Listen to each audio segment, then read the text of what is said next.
in charge of Yahoo took a verbal beating yesterday in Congress over Yahoo's role in putting pro-democracy Chinese journalists behind bars, among other things, all for the sake of the bottom line.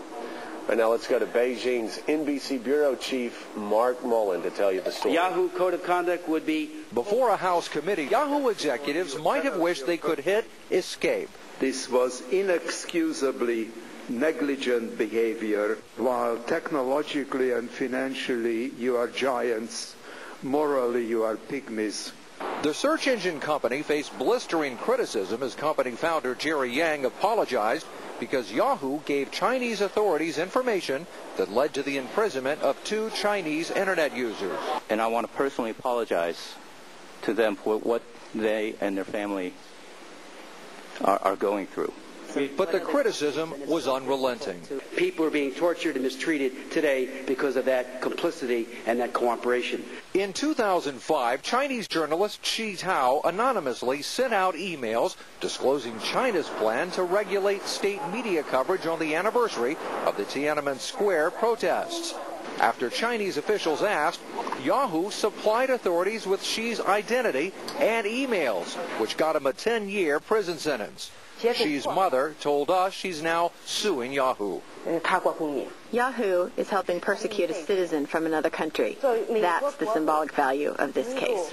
Yahoo insisted it was obligated to follow Chinese law.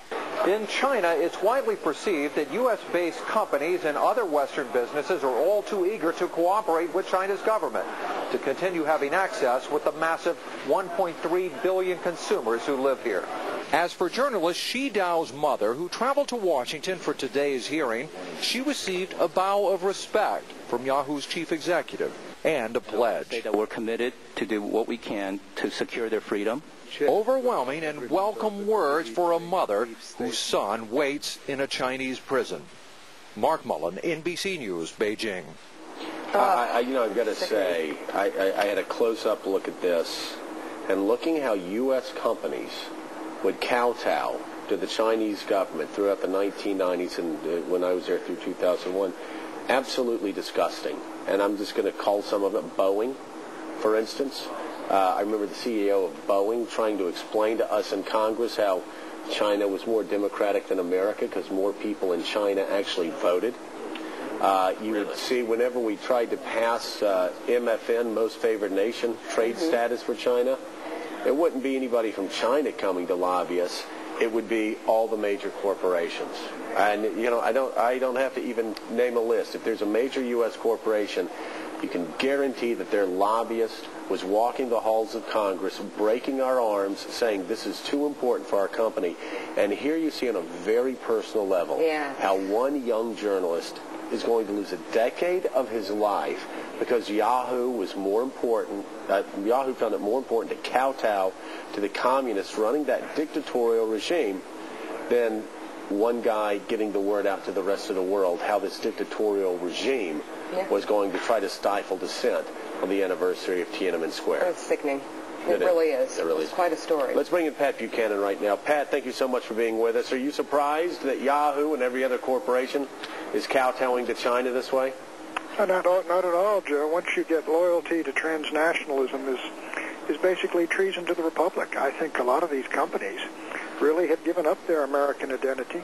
As I wrote years ago, they all call themselves now global companies. They come back and they advertise the great benefits of China. As you said, the Chinese don't lobby the halls of Congress. They call these people on the phone and say, you go in and lobby for most favored nation treatment. And frankly, under the Republicans, they got it made permanent. It's under George Bush. He's a great believer in globalism. Once you move into the global economy and you transfer, and people give their loyalty to corporations, and corporations give their loyalty to the country where they're located, and to the bottom line, this is what you're going to get again and again and again. So yesterday was just a spectacle. It was just a show. It was bread and circuses. Yahoo's going to kowtow to China the next time China needs them to? Sure. I mean, the Yahoo and these people don't want to be kicked out of China. They see that not only as a future market, they don't have much of a market there now, but, Joe, all the big companies, all our big manufacturing companies have their plants moved over there. Research and development is being moved over there. All of it. We had last year a $233 billion trade deficit with communist China and about a $275 billion current account deficit. They have piled up $1.4 trillion in reserves over there. They got a huge cash hoard. And I'll tell you what is coming worldwide is you're reading about these SWIFTs. They're sovereign wealth funds.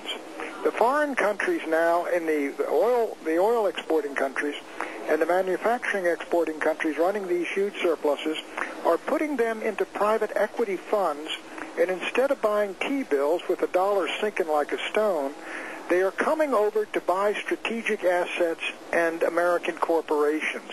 You are seeing the effect coming in this next year, in my judgment, next couple of years, of globalization and how it has denuded this country of manufacturing, and it's cost us our national sovereignty.